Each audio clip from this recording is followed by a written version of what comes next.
Malakas naman ang ulan, simula pa ito ng Huwebes, ng gabi.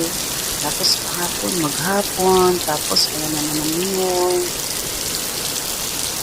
Yan, wala nang tigil, tigil ang ulan.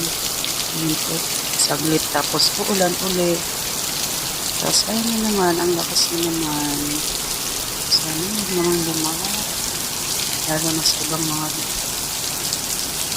lugar kasi ng bilis bain. Ingat po tayong lahat. Bye-bye po.